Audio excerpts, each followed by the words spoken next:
course, this is the second night, but there were a couple of very interesting calls last night about this very subject. One woman called and said, why couldn't you equip airplanes with a way that in the cockpit they could release something that would put everybody in the passenger's compartment to sleep? If you had a camera looking into the passenger's compartment and you saw trouble start, why couldn't you release something that would knock everybody out? Somebody else called and said, vis-a-vis putting armed sky marshals on the flights, he was a retired cop. And he said, you know, we've had the training. We know about weapons. We know how to handle crisis situations. What about recruiting retired law enforcement people who have, you know, not that much to do now to do this until they can train a younger crop of so the American spirit and ingenuity is alive and well. Let's go to Gary Utley. We're halfway through this broadcast tonight. It's 1 o'clock in the East.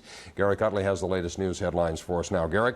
Thanks, Jack. We're going to go downtown and look again at Lower Manhattan. Gary Tuckman was just reporting there a short while ago about the only good news, and this is very slim good news, as you can see in Lower Manhattan, is that it is a beautiful night once again. We've only had one sort of chilly, bad, wet, stormy night here. It was a couple nights ago. Otherwise, it's been good conditions, and that's important, not only for the physical safety of the rescue workers there, but also for their emotional condition. They don't have to fight the elements.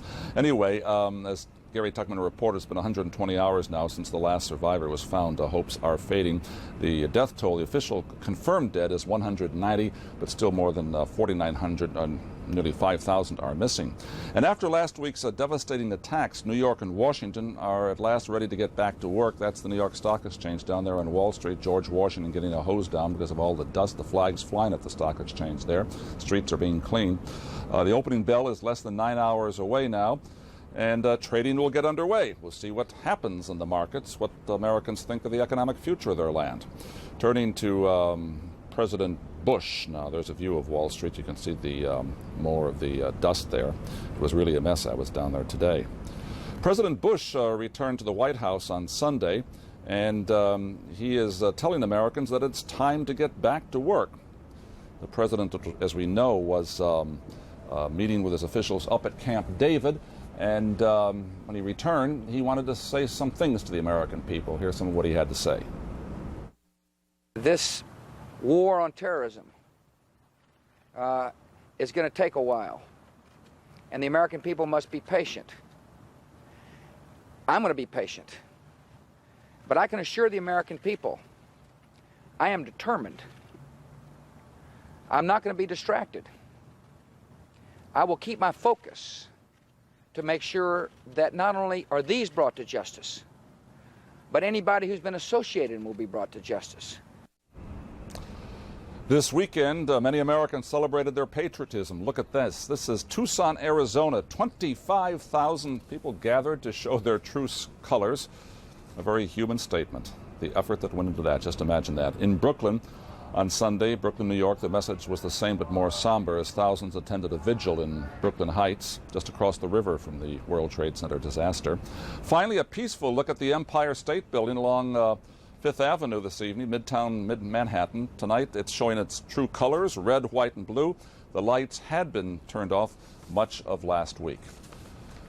Well, the man who is believed to be the leader in the terrorist attack, Osama bin Laden, #1 on everybody's most wanted list in the world today, he's saying that once again that he did not do it. Don't hold him responsible. He's not guilty. He, of course, is the man that has been fingered by just about everybody in the world. And now he's released a statement really underlining that he had nothing to do with it. So let's go through the statement. There's some interesting aspects to this. He said, after the recent attacks which the U.S. has witnessed, the U.S. government ventured to point fingers at me, accuse me of involvement. The U.S. government has consistently blamed me for being behind every occasion its enemies attack it, that is the United States. And it goes on. I would like to assure the world that I did not plan the recent attacks, which seems to have been planned by people for personal reasons. And as for me, I have been living in the Islamic Emirate of Afghanistan and following its leader's rules. The current leader does not allow me to exercise such operations. Well, Jack, we can all weigh that on the scale of credibility and come to our own conclusions. Let me just add one little thought here. A very important news development, which we're going to be following for the next few days, is in that part of the world. Pakistan today, Monday, is sending a message to the Afghan leaders saying hand over bin Laden within 3 days or face the consequences. We'll see what comes out from that, what the Afghan response is going to be. But it's important because we're all waiting to see what what and where and when and how the next shoe will drop in this tragedy. By having this 3-day deadline, at least, it seems that we'll have through Wednesday before any missiles or guns are going to be fired or any moves like that. So we'll all be keeping our eyes on the response from Afghanistan to that Pakistani message. Jack? Indeed. All right. Thanks a lot. Gary Cutley, the latest news. Randy in Minnesota, we're going to get to you in 2 seconds. I want to ask Mansour Ijaz to put his Council of Foreign Relations hat on here for a minute and talk with the knowledge about the Middle East. President Bush said, in effect, you're either with us or you're against us in this thing. Mm-hmm. And that goes to a lot of non-Middle Eastern countries as well. But the other part of the statement was, if you harbor, grant refuge, comfort to terrorism or to terrorists, you are no different than the terrorists themselves. Is he going to have to modify or back off that in some way? I mean, if you apply a strict definition of what he said, you're talking about Saudi Arabia, you're talking about Egypt, you're talking about Syria, you're talking about a lot of countries that it could get very tricky applying the strict definition of what he said to. How's he going to handle that? I think that definitions here are not probably the most important way to look at this. Essentially, what the president has to do is create a consensus amongst the Organization of Islamic Countries, the OIC. Okay. If he can persuade Saudi Arabia to lead the ball for him within the OIC, and the OIC includes countries like Sudan and Syria and even Iraq. Right. Now, they may abstain, they may not want, then at least we know who the real guilty parties are. Right, that'll be a clue, right? Exactly. Sure. Now, if he gets that part done, that represents a core nucleus, which he can then take to Russia, I was going to say, China. if he can do that, he can go to the rest of the world and say, look who I've got on board this thing. Exactly. What are you waiting for? Now, right? the moment that happens, quite frankly, I think that even the Taliban doesn't have much of a chance at that moment. Yeah. And in a sense, I think part of what has happened here today as the Pakistanis go to Afghanistan is to say to them, look, whatever happened here, whoever's responsible, this was too much. You guys overstepped your bounds. Yeah. You know, you in a sense, what they did was destroy their own movement. And that is what bin Laden is worried about. That Right. essentially, he may even have not given the order on this one. That old And maybe he cliche. was a subcontractor. Yeah. But essentially, he knows that the game is over now. Careful what you wish for, you might Exactly. get it. All right. Exactly. Randy, I'm sorry to keep you waiting in Minnesota. How's everything in the Northland? Pretty good. What can we I have do a for you? two-part question Go ahead. for you. What could we have possibly done for these people to hate us so bad? And secondly, what is their eventual goal? What would make them happy? What do they want out of all of this? Mansour probably has the answer to both of your questions. We touched on part of it in the first hour of the program, but let's go back and quickly do it again. I think what we have done to them is essentially rail on their sensitivity of what they conceive their religion to be. We lived, until last Tuesday, we lived 2 oceans apart from everybody, a benign neighbor to the north and a benign neighbor to the south. We essentially had no natural enemies, whereas just about every other country in the world doesn't have that sort of situation with them. Now, bin Laden's biggest complaint has always been that America, with its beer-drinking ways and military assets, came and essentially soiled what he considered to be the Holy Land. We were the infidels. We were the infidels. And he didn't understand that the real infidels were sitting right amongst him all the time. They don't admit that part. That's the problem with these people. Sure. They don't admit what's wrong with them. They only want to admit what's wrong with us. Now, so I think that is what we have done in their perception for them to hate us as much as they do. Now, can we do anything to rectify that? Well, my judgment is that the way you do that is you go to these countries and you say, all right, if there is that kind of a structural problem, what we are prepared to do is, if you guys are prepared to come clean with us on what is wrong, we're prepared to help build you up into something more than what we did before. One thing I disagreed with Larry on before, and that is that you cannot say that the United States gave trillions of dollars in aid and nothing ever came of it. We gave trillions of dollars worth of aid and never gave a prescription of how it should be used. Right. It was just throw money at the problem. That is why we got into Throw the money problems at the that we did. problem, like we do with drugs, like we do with a whole lot of other things, without ever understanding what's structurally wrong with the thing to begin with. Coming up at the bottom of the hour, by the way, in case you're getting tired and it's Sunday night and you want to go to bed, I'm here to tell you should not, because on CNNI, which is one of the sister networks, I'm told we will have a live interview with a Pakistani foreign minister at sometime around 1:30 Eastern Time, perhaps talking about the results of that mission to deliver some sort of ultimatum to the Taliban in Afghanistan. Patricia Chadwick, you've been without a stock exchange for a week. This is an unprecedented situation in our country, but during that time, have your clients had access to you, the people, customers of your firm, and if so, what have they been saying to you? What are you saying to them? What kinds of conversations can we eavesdrop on with you here? I think for the most part, the customers have wanted to feel sure that their portfolios were okay, their securities were safe, the transactions that had taken place were done, and that, you know, the firm was okay. Now, in certain cases, as we know, firms have been eliminated practically. But before we just leave that there, most of those have backup systems Absolutely. to preserve all the records, the portfolios. Right. I mean, the investments are safe even though the businesses may be gone. Disaster recovery, and even though they're doing it with fewer people, you know, in essence, customers wanted to be assured that business would go on for the most part, except for those places where it was impossible to get to work. People went to work even though the market wasn't open. All right, once you told them, look, there's nothing wrong, your portfolio's safe, don't worry, your investments are there, you know, then what? What's the next thing on their mind? Well, I think for the most part, you know, what do we feel the implications of all that's happened will be? Mostly, I think, concerned that there'll be liquidity in the marketplace when it opens up. Has the Fed done enough, by the way, in your opinion, to support and shore up these markets, or should they have cut rates maybe before the stock market opened tomorrow? I think the expectation is that they will cut them significantly, as much as maybe 50 basis points tomorrow. Tomorrow. I think it could be a disappointment in the marketplace if they didn't. If they don't. They have sworn that they will provide all the liquidity, and in fact, as long as they provide all the liquidity they need, rates will be coming down. And I think there's every sense that they will do that. The beauty is that we have a Federal Reserve chairman who's been through this over and Yeah, he over has. and over. Just not here in this way in this Yes, country. right. What about that, Larry? What's your thought about the Fed? You write that column for Investors Business Daily. Has Greenspan done enough? We got to remember that he was busy raising rates that some say contributed to this economic slowdown we're in the middle of. So a lot of these rate cuts early in the cycle were simply taking back rate increases that served to slow the economy.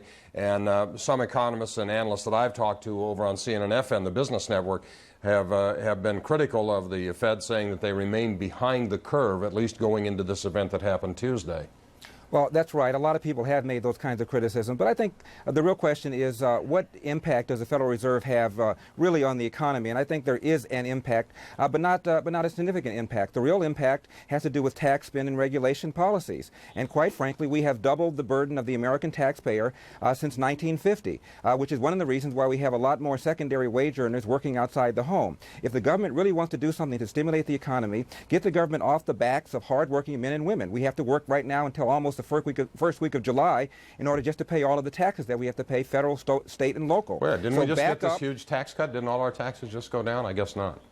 Pardon me? I said, didn't we just get this huge tax cut? If you call Yeah. $300, $600 a huge, then No, that's I was a being different definition that I have. I know you I were. was being facetious. I know you were. Look, since 1900, about 10% of the American taxpayers was taken state, local, and federal. Right now, it's almost 50% if you count unfunded mandates. So let's get the American government off the backs of hardworking men and women. Let us do our own retirement, our own health care, our own medical needs, fund money for protecting people and property, and let the country do what it's supposed to do and let people do what they're supposed to Do you do. think Bush should listen to a capital gains tax cut here right now? I hope he would. Any kind of tax cut right now, as far as I'm concerned, that puts money back into the pockets of the American people is a good thing. We ought not be running surpluses. Surpluses mean the American people are being overtaxed. Yeah, it's a drag on the economy, a surplus. I mean, it's in the economic way of looking at things, you're right. Capital gains tax cut. Bush had said when the subject came up in Washington a week or 10 days ago, maybe at some point down the road he'd look at it, but he wasn't ready yet. Does this event change the possibility that the street may get something like that, which would be helpful? Well, I think the interesting thing is that the Congress has changed a bit. Yeah. You know, they've spent all their time bickering about, I mean, they were poles apart on issues that they were really not meant to be at all a part on. Right. So it was surplus versus deficit and just the innuendo of all that.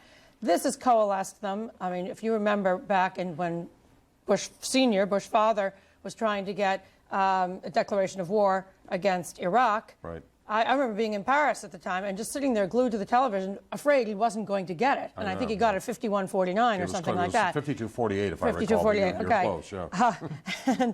And here we got 98-0. Nothing. So, I mean, there is a tremendous coalescence that hopefully will allow the Congress to say we need something more in the way of taxes, be it capital gains or just more on income tax. I'm not sure it matters too much which it is. I totally agree with Larry that when we run a surplus, you're taking money out of the economy, and that it's a drain. All right, Joey in Maryland, you're on the air with us. Welcome to the program. How are you getting along? Pretty good. Just hard to believe can that we do this all for you? just happened on Tuesday, you know? Isn't it? I mean, it's mind-boggling. In a way, it seems that it happened a long time ago, maybe sure because of the does. weariness that we all feel from Yeah. the emotional drain. What can we help you with? Anything? Well, my question was on our new war on terrorism. I'm completely behind a military response, but it just seems to me like this may be a war in terms of like the war on drugs. It may not be able to be won in the end, you know? I mean, even if Afghanistan turns over bin Laden, or they don't and we go in there and somehow, you know, kill him or what have you, I heard it reported earlier in the week that he's not so much a man but an idea. And how can we... And that's a very accurate way to portray him. The symbolism around this guy is huge and growing bigger by the minute. You're right, he's a symbol. I mean, we prosecuted a war in Iraq, and Saddam Hussein's still walking around, so your point's well taken about how successful we may or may not be at the end of the day. Go ahead. And Jack, I would say that's why the American people have to understand this is going to be in for the long haul. This is a war against people that are secretive, people that hide in holes. You're not going to have a trophy like you have in most conventional wars where there's a clear demarcation of territory. Sure. We're talking about 5,000 people all over the world who are determined to exterminate our way of life because they consider us to be the great Satan. It is going to be a very long haul.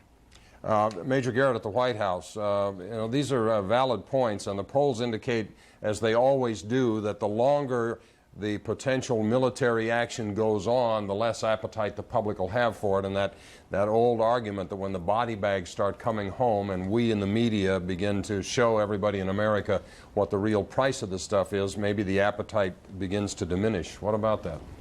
Well, I think you've seen a rather painstaking effort from the president and his senior advisors, especially on the talk shows on Sunday, to channel what is clearly strong public support for the directions the administration is preparing the country to take, channeling that in a way that says, yes, we're going to be responsive, yes, we're going to be effective, yes, we're going to be comprehensive. But in all of those pursuits, we're going to need you to, A, be patient, and we're going to need you to be with us for the long haul. Secretary of State Colin Powell said today that this could take years, not months, absolutely years. Donald Rumsfeld, the Secretary of State, Secretary of Defense rather, said much the same thing. Vice President Cheney said all of us have to be prepared not only to wage this war internationally, build new coalitions, but also understand our way of life in this country is going to change. So the administration, I think, is trying, because it's aware of so many of the points you just brought up, that it has to channel this public support and nurse it along, feed it, and keep it going for a good long while, because, as Larry just pointed out, this is not going to be the kind of endeavor where there's one beachhead secured, everyone looks around and says, that's it. We've driven the stake finally through the heart of our enemy. This is going to be a much more nebulous type of war to fight, and it's going to require much more sustained support. But going back to the earlier reference to the Gulf War and the very narrow passage in the Senate, 52-48 of the support for President Bush's father, the country was not so nearly of one mind then. It is clearly now. The White House knows that that is a very strong asset in their favor. What they have to do is channel it best they can for the long haul. All right, thanks, Major. We're going to go to Islamabad, Pakistan. CNN's Mike Chenoy is standing by with a live report from Islamabad. Mike, what have you got for us? Hello, Jack. Well, at this hour, a high-level Pakistani delegation is in the southern Afghan city of Kandahar to meet with the leaders of the Taliban. The Pakistani delegation is headed by the chief of Pakistan's military intelligence service. That is the part of the Pakistani establishment that has, over the past few years, had very close ties with the Taliban, ties involving military aid, political support. To some degree, Pakistani intelligence was responsible for bringing the Taliban to power in Afghanistan. And that delegation is going to be pressing the Taliban leadership to agree to turn Osama bin Laden over to the United States. The head of the delegation is reportedly carrying a letter from the United States detailing the evidence that Washington has so far acquired linking Osama bin Laden and his network to last week's terrorist attacks. At the same time, we're getting reports that either Pakistan's president or foreign minister will shortly be on their way to China and then to Saudi Arabia and the United Arab Emirates. Saudi Arabia and the UAE are the only other nations that maintain formal relations with the Taliban. Pakistan's government trying to be true to its promise that it will do what it can to help the United States line up support against Osama bin Laden and his backers in Afghanistan. That stance is provoking considerable controversy here in Pakistan. On Sunday, there were demonstrations in several parts of the country by opposition politicians and Islamic fundamentalists. They tend to support the Taliban's extreme version of Islam, and they have warned that if the government supports the United States to the extent that Washington is able to use Pakistan to take military action against Afghanistan, there could be trouble on the streets here. Jack? I only mean this semi-facetiously. Do they know where the Taliban is? Because we're getting reports that they've gone into hiding and nobody knows where they are. If anybody knows where the Taliban leadership is or how to reach them, it is Pakistani military intelligence. The head of the Taliban, Mullah Omar, normally lives in Kandahar. There have been reports that he has left Kandahar since the attacks last week, but presumably the Pakistanis know how to either reach him or get word to him of the message that they're delivering. All right, Mike, thanks very much. Nice to have you with us. Mike Shenoy, live in Islamabad, Pakistan. Lynette in Texas, sorry to keep you waiting. We had a little breaking news. What can we help you with here tonight, this morning? I had a question about economics. Okay. I am probably what you would call lower class, single parent,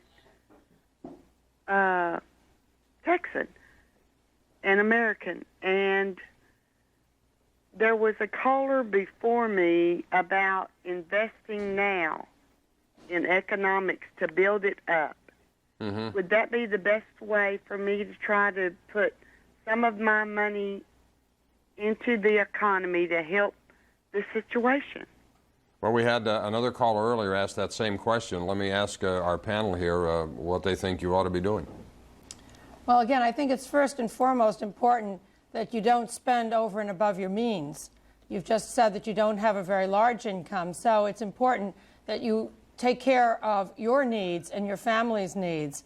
If, in fact, there's money that you feel you should be investing and want to invest, I would say that the time horizon that you need to take is a long one. And if you can take a long one, then I would argue that while the markets may remain volatile, and it's certainly likely that they will remain volatile for some period of time in here, that if you have a long time horizon, it can be a very wise idea to be putting some of your money into equities, which will only be helpful to you in the long run when you go to retire.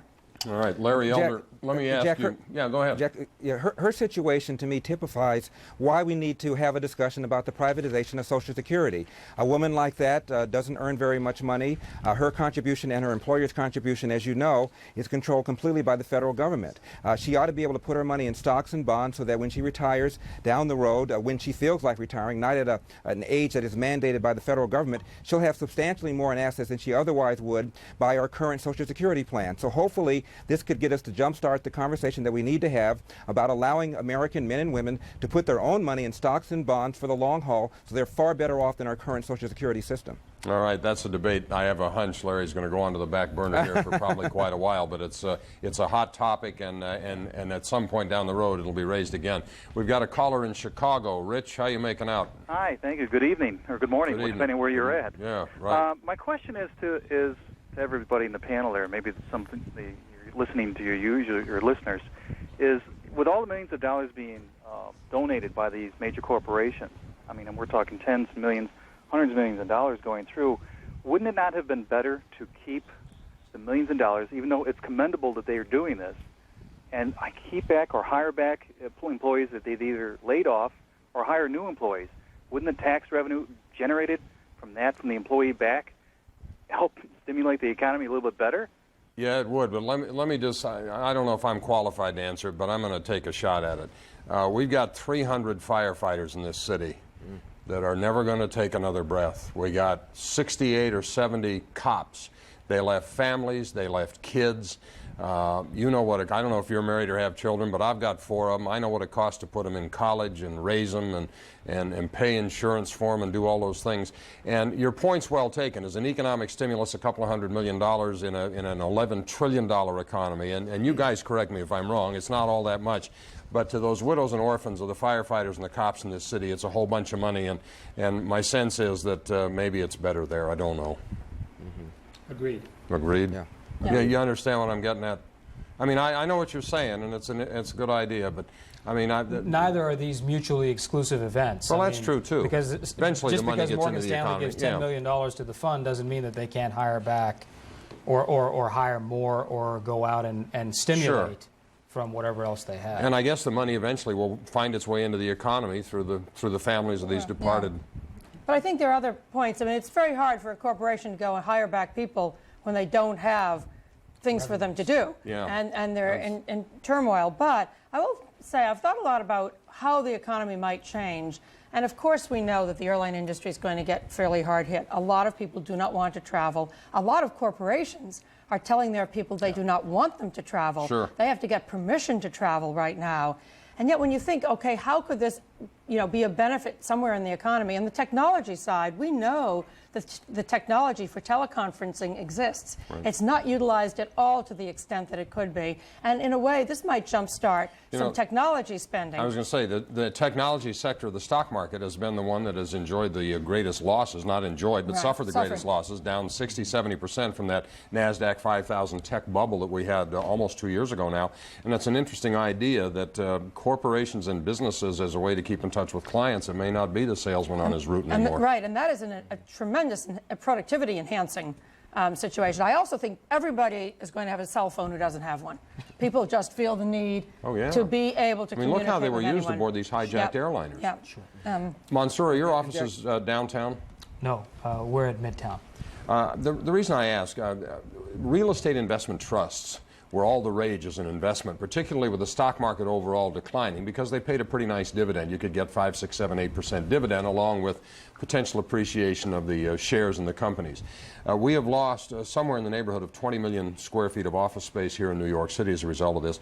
There is some 25 million square feet available, but it's not the right kind. It's small parcels, little bitty rooms and offices scattered all over the city. The financial concerns that lost their office space in the World Trade Center incident need big rooms, conference rooms, etc.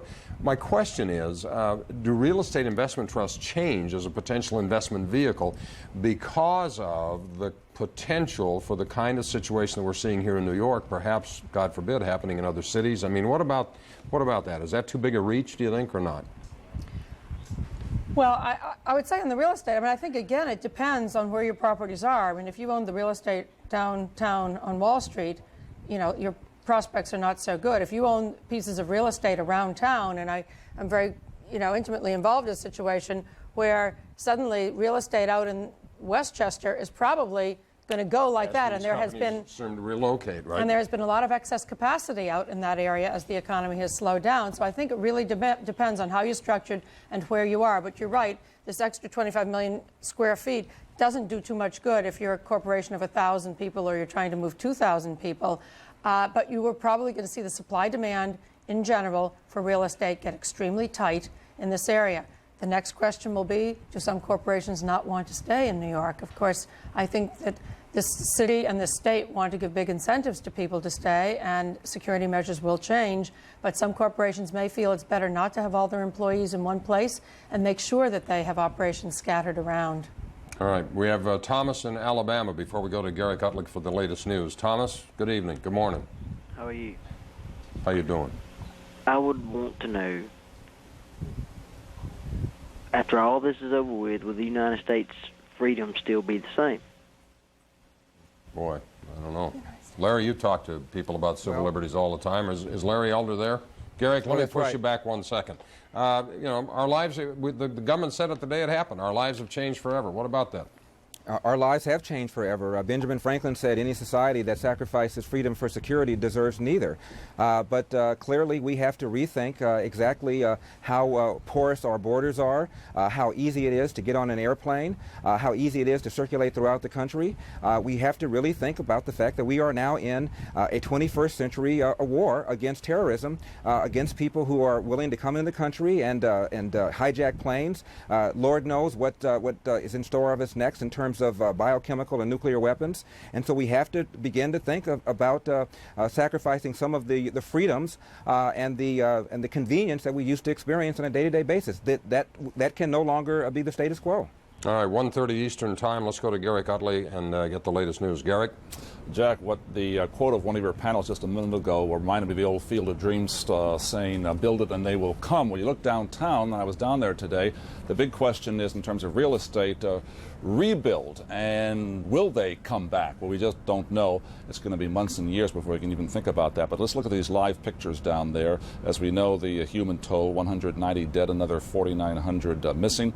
And meanwhile, just blocks away, Wall Street says it's getting ready to go back to work. 8 hours from now, the big bell in the New York Stock Exchange, the big board, will be ringing away and trading begins. In Washington, cleanup at the Pentagon continues there, just across the Potomac from Washington, D.C.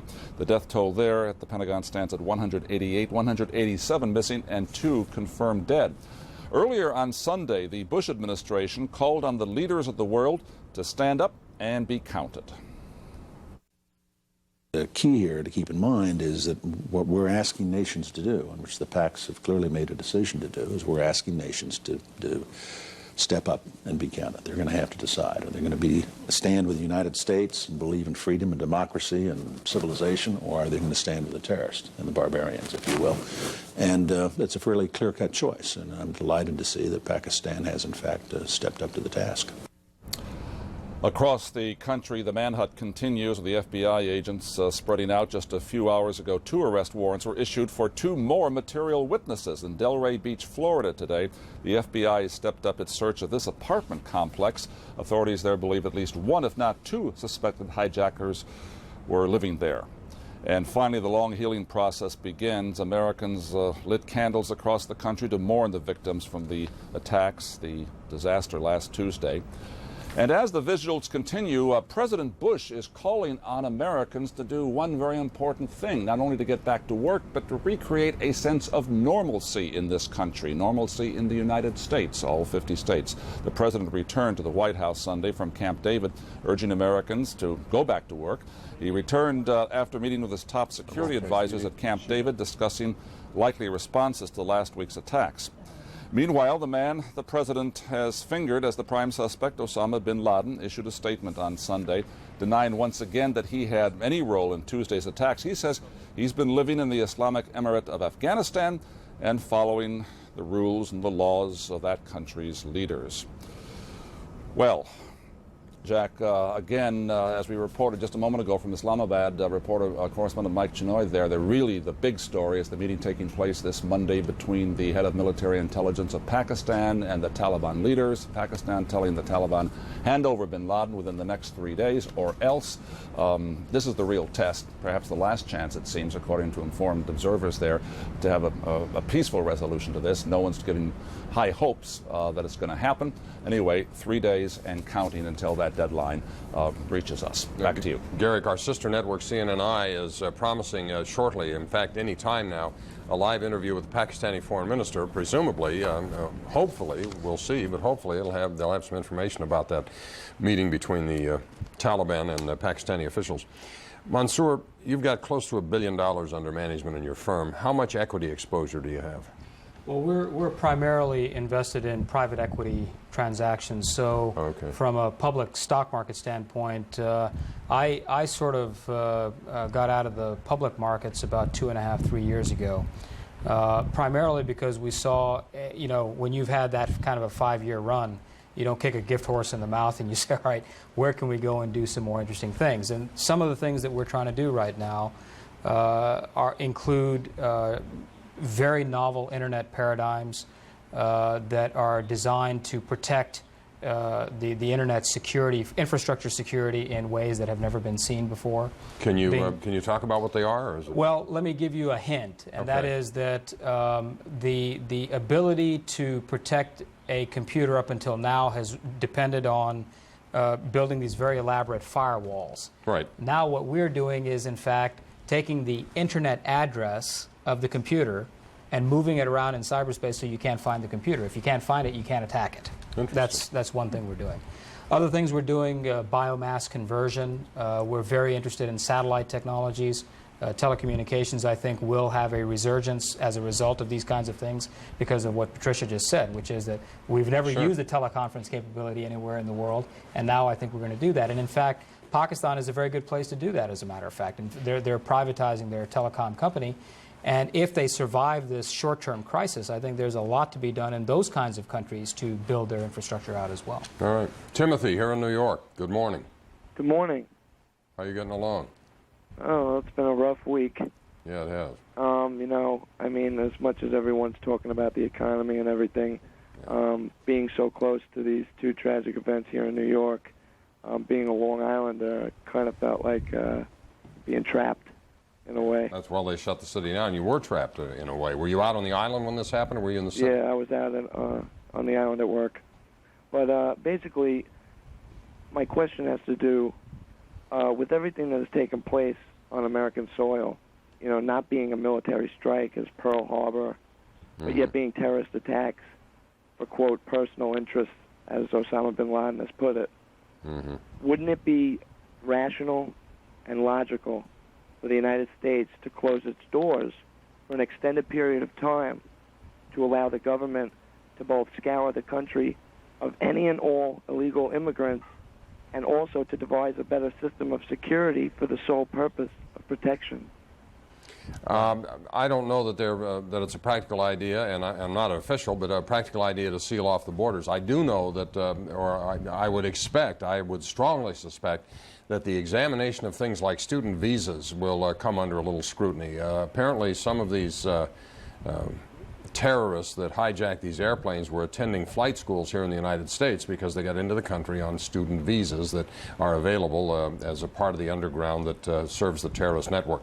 A little closer screening and checking and verifying identity on people that are in here, a little closer supervision perhaps while they're in the country. I don't know, but it's a subject that's got to be addressed because we have open borders, and if you're in the right area, you can come in and out of this country with virtually no problem at all. So, but you know, closing the borders is not the right way to look at it. The right way to look at it is that it's time for the American people to get educated about the world they live in.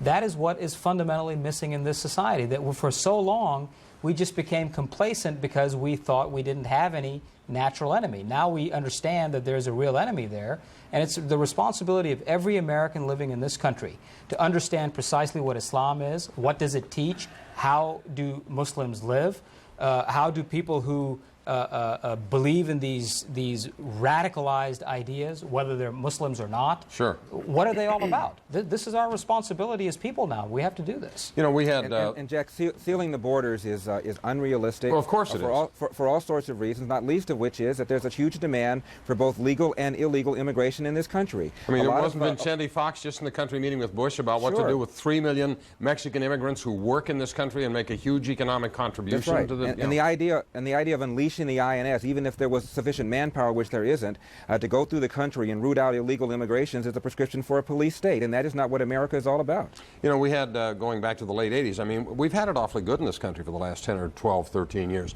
Reagan and the lads who got together and got the Berlin Wall down and ended the Cold War.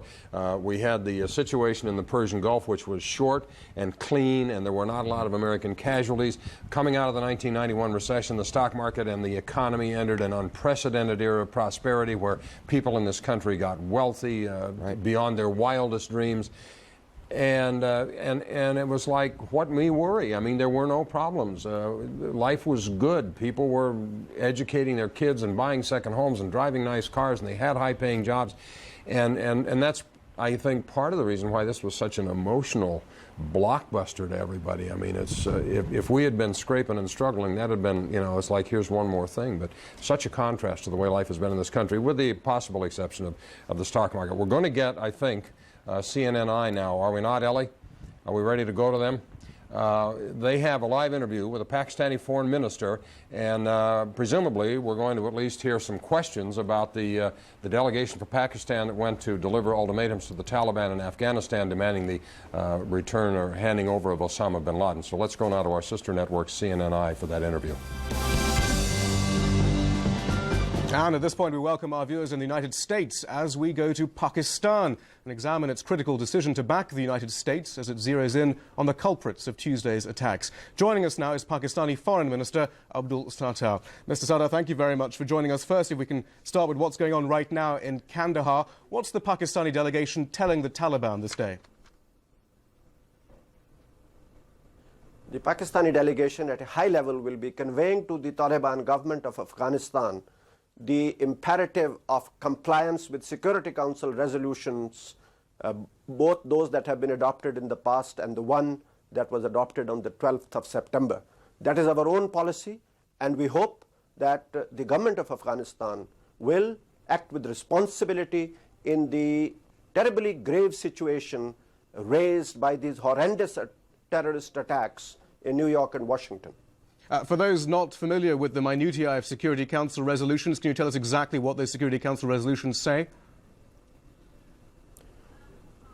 The Security Council resolution calls for international cooperation by all states in the efforts to deal with the terrorists, organizers, and sponsors of these attacks in New York and Washington.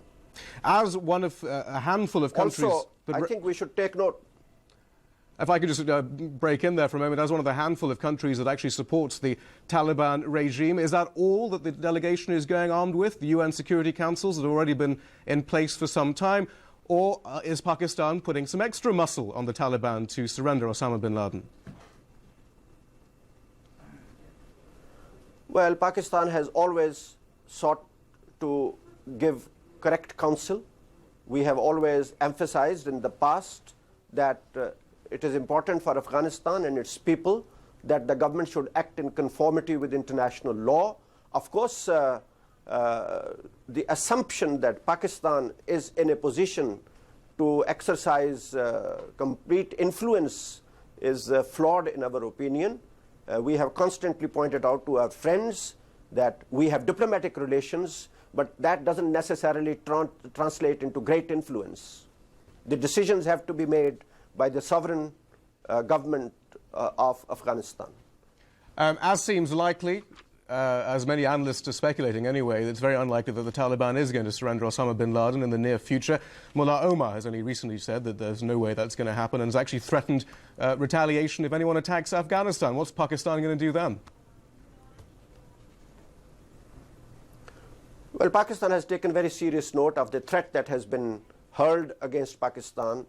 We are terribly saddened that a government and a country that we have regarded always as a neighbor, friend, should use such language against a neighbor which is quite clearly in their mind Pakistan.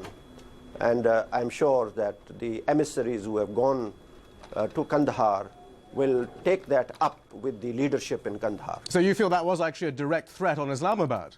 Meanwhile, well, if you read that statement very carefully, it was certainly aimed at Pakistan because the language, although veiled, left no doubt in our mind that the threat was against the government and people of Pakistan. So the government's been threatened. The Pakistani government has also said that it will be part of the coalition against terrorism. So what's Pakistan actually going to do? Is it going to allow ground troops in Pakistan to stage attacks into Afghanistan if that so becomes necessary as far as the Pentagon is concerned? Will air bases be allowed to be used within Pakistan's borders? What exactly? Give us the specifics then of Pakistan's support for this international coalition. The discussions that we have held with the government of the United States deal with principles in general. Pakistan will extend full cooperation in the fight against terrorism. As for the specifics, we expect consultations, and we understand from the news that a group of high-level officials from the United States will be visiting Pakistan in the near future.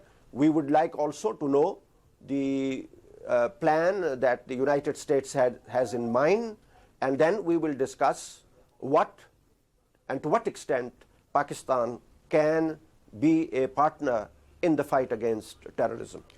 Pakistani politics has long been seen as factional politics. It's never necessarily thought that when the Pakistani president says one thing, that all the factions within the government are necessarily behind him. Is the government united in General Musharraf's stand? Is indeed the Inter-Services Intelligence Organization, which has long been a very important factor in Pakistani government, whether admitted, whether overt or covert, is that actually behind fighting terrorism, as it's called, and fighting the Taliban? First of all, there is no difference whatsoever within the government of Pakistan. The president of Pakistan has had very close consultations with all segments of opinion, also political and religious opinion in the country.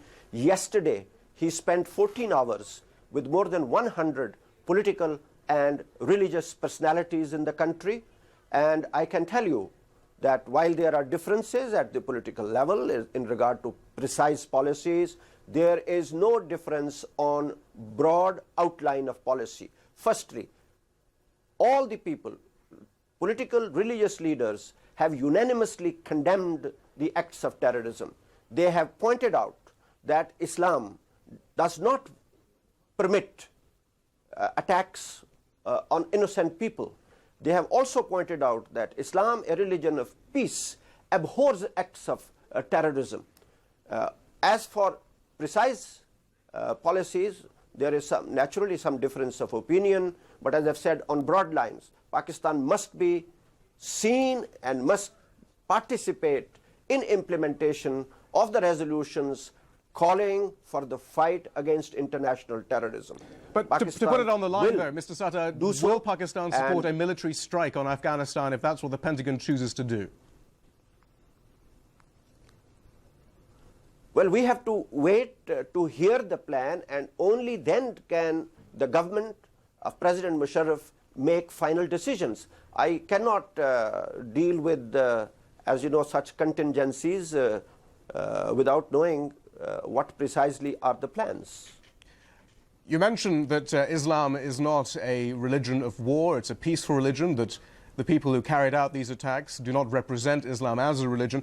Nonetheless, there has been a certain amount of understanding expressed in Pakistan, even as people are disgusted and horrified by the attack in New York, as to why the United States might have been targeted. Now, this is something that's quite mystifying to many in the United States, and we have many viewers in the United States watching right now, as well as our international audience. Do you think you could explain why, when our correspondents went into Pakistan, into various cities in Pakistan, that there was some sense of understanding as to why the attacks took place? Explain that to our American audience.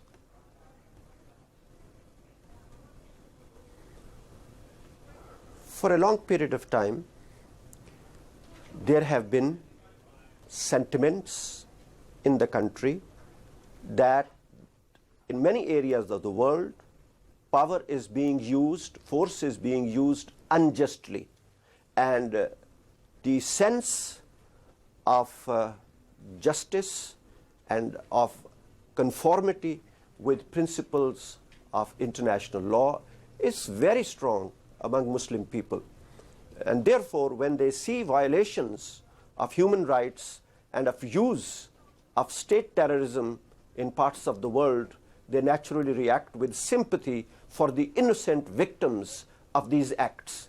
Now, there is a very clear recognition in Pakistan about the gravity of the situation in the wake of this catastrophe in New York and Washington. All political leaders the president consulted yesterday, all leaders of religious parties who met him, were unanimous in the view that Pakistan must act in conformity with principles of international law and justice, that Pakistan must implement the resolutions of the Security Council that I have already mentioned. I think you can expect that in the days ahead, all the religious and political leaders who have met with the President will play their role to ensure that our people understand fully the grave situation that has arisen and will endorse the policy of Pakistan in favor of implementation of principles of international law and justice. Nonetheless, Islamic groups across Pakistan have said that if Pakistan continues to support some sort of coalition against Afghanistan or against terrorism, or is seen to be supporting some sort of war on the Islamic world, they're going to cause a lot of trouble. They're going to actually try and overthrow General Musharraf's regime. How serious do you think that threat is? Well, as I've said, first of all, there is a very broad consensus in Pakistan. If there are groups who have other opinions, they have to act within the confines of law obtaining in Pakistan. The government of Pakistan will have to deal with any attempts to violate the law. Now, let me also endorse the point you have made. The government of Pakistan will face a difficult situation at home. Our friends in the United States and the world know about it. We hope they will also recognize it in their expectations of Pakistan. With respect to Foreign Minister, with respect to the determination. If the government's main defense is the rule of law, of course the government came into power with a military coup, which wasn't, of course, in the realms of Pakistani law. Is that, I mean, how can the government rely on the law in Pakistan if its own legitimacy is in question because it didn't come into power within the confines of the law? I would be very happy to discuss with you the background to the events of October 12, 1999, but let me say two things. The Supreme Court of Pakistan has given a ruling that allows the President Musharraf's government to institute reforms and strengthen the foundations for sustainable democracy. 3 years have been allowed, and the government has already announced the roadmap for elections to take place in the first half of the month of October in 2002. I think that issue is basically resolved. I know is it going to calm the people on the streets, though? Foreign Minister, is that going to calm the people on the streets? Can we, in fact expect General Musharraf to address the people of Pakistan to explain his position? Some have wondered why he hasn't done that already. Well, the President of Pakistan has been working very hard over the last few days to, first of all, fully take into confidence opinion leaders in the country, in the government, outside the government. Secondly, he expects that as a result of the discussions that were held over nearly 14 hours yesterday with political and religious personalities, they would project their own understanding of what is good for Pakistan. Thirdly, the President of Pakistan intends today or tomorrow to address the nation, take them into confidence, explain to our people the gravity of the present situation and the need for responsible responses, not only on the part of the government, but also of the broad masses of the people. Just very quickly, the President is going to travel to Saudi Arabia and the United Arab Emirates, as well as China, but the Saudi Arabia and the United Arab Emirates, the only other two countries to recognize the Taliban regime in Afghanistan. Are we going to see some united action? Are we going to see the cutting off of all recognition of the Taliban regime from the three of your powers? The President has not yet scheduled these visits. Let me say we are in very close contact with the leadership of the Kingdom of Saudi Arabia. Similarly, we are in close contact with our other friends, notably China, and we are also in the process of establishing close consultations with our other friends. I think the news that you have seen that the president will be traveling to China today or tomorrow anticipates decisions in this respect. All right, forgive me there, Foreign Minister, for jumping the gun then, but thank you very much for your time. And watching that interview with us was Major Garrett at the White House, and he already has some reaction to that interview. Major. Well, not official reaction, Shiab, from the White House, but I can assure you that members of the Bush administration at the State Department and no doubt at the White House either were watching or will be soon going over the transcript word by word. It's fascinating behind-the-scenes negotiations going on between the United States government and the Pakistani government. The Pakistani government has made it very clear, quite often through the good global offices of CNN, what it's looking for if it joins as robustly as it's promised to this U.S. coalition against global terrorism. It's looking for a couple of things. Lifting of economic sanctions against the country imposed by the U.S. Congress, signed by Bill Clinton after Pakistan tested a nuclear weapon in 1998, looking for an aid package, and also looking for U.S. assistance in resolving its ongoing dispute with the Indian government over Kashmir. The White House has not publicly committed to any of those issues. Internally, there's a good deal of resistance in dealing at all with the Kashmir dispute, but there is expressed privately a willingness to deal with the Pakistani government on the question of economic sanctions and economic aid, although the White House, at least publicly, is not acknowledging that. Also, Secretary of State Colin Powell said on Sunday that, in fact, a high-level State Department delegation will be traveling to Pakistan in the very near future. He told Wolf Blitzer that it has not been decided who will lead that delegation. I'm quoting the Secretary of State here. He appeared on Late Edition with Wolf Blitzer on Sunday, but I'm sure the Secretary of State said it will not be in the distant future. I would expect in the very near future, in the next several days. And we'll put the team together and determine who the leader of that team will be. And when they go over, they will also be working with our ambassador, Ambassador Wendy Chamberlain, who's been doing such a great job over there in the last 4 days. Those are the direct quotes from Secretary of State Colin Powell. And then Wolf Blitzer asked the Secretary of State about Pakistan's request to the United States that if, in fact, there is a joint military campaign and the target is Afghanistan and Pakistan's complicity is publicly known, that India and the Israeli government not participate. Wolf Blitzer asked the Secretary of State about that. He said, well, we'll see what their position is. We'll talk to them. And right now, you know, we are not planning. We don't have a multinational force going anywhere yet. And so we understand the sensitivities that would be involved in anything that might involve India or Israel. So clearly the United States stepping very gingerly around Pakistani concerns, trying to work with them as best they can to maintain a sharp and well-defined coalition with them.